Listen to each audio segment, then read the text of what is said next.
This idle game costs $14.99 on Steam, so was it worth it? Okay, maybe you hate questions like that, and to be honest, I do too. Obviously, a game is worth it if it's worth it to you, but I wanted to make this video because most idle games are way cheaper.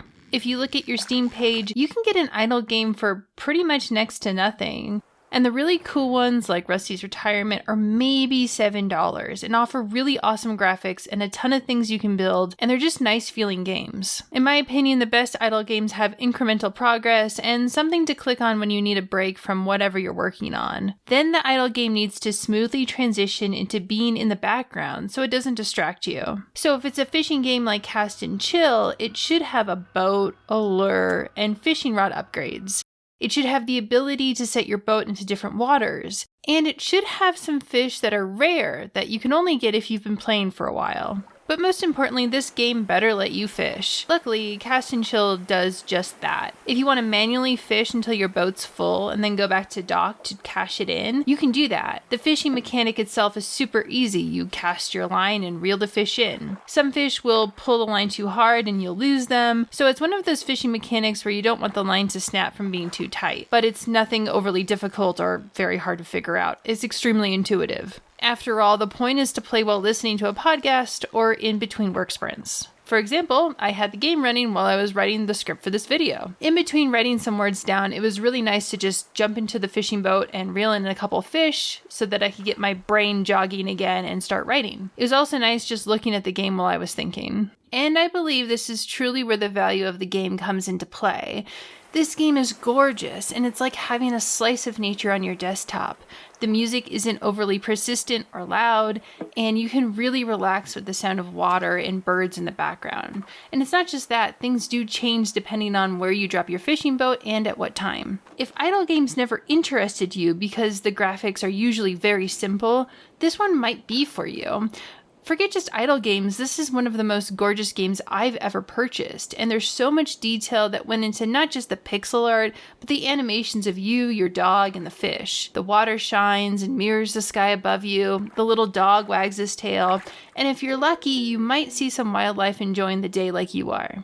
You can change the time of day if you want to see a different palette of colors on your screen while you're working, and if you're playing in manual mode, you're able to peek under the water to look at all the cool fish. I personally like to wiggle the hook a little to get the fish's attention, but I don't know if that actually works or if I'm just imagining things. I don't know. Strongbat always taught me that a little jig always gets the fish in your boat. You can also customize what your character looks like. It's this random button that you just keep spamming until you find one you like, and more importantly, you get a dog. I went with the Basset Hound, like Columbo's dog, but you can get like a Husky, a Golden, and a few other variations. There's also a Maine Coon cat that you can get as DLC, and the DLC is just some cosmetics to help support the developer. And yes, of course, you can pet your doggo. And every time you catch a fish, he does a little spin and gives you some love for doing a good job. So okay, this game is expensive for an idle game, but it's also very pretty, and that's why I think it gets bonus points there. Let's get into customization. After you caught your fish, you can go to the dock and stop by the store. Each fish you catch nets you a little pocket change that you can spend on everything you need to catch the big one. I love the look and feel of this store. When I used to go fishing with my dad, we always stopped by the bait shops,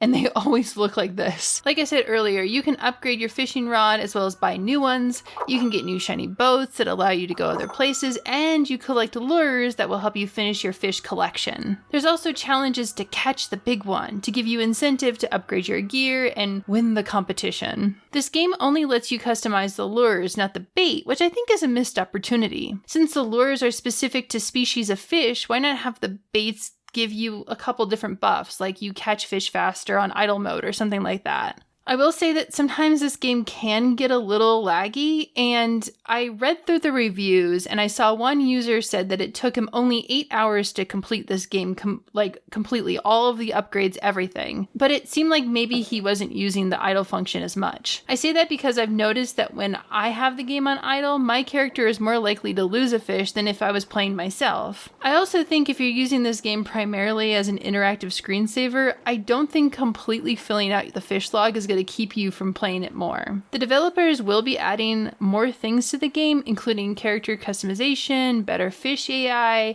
and even more locations. I'd love to see the game come out with seasonal events and maybe even a leaderboard so players can compete with each other. I'm not sure if that's asking too much, but it would get more people interested in the game. Also, there's an autumn-themed lake announced for a future update, so who knows what's in store. So what do you think? Would you spend $15 on this game?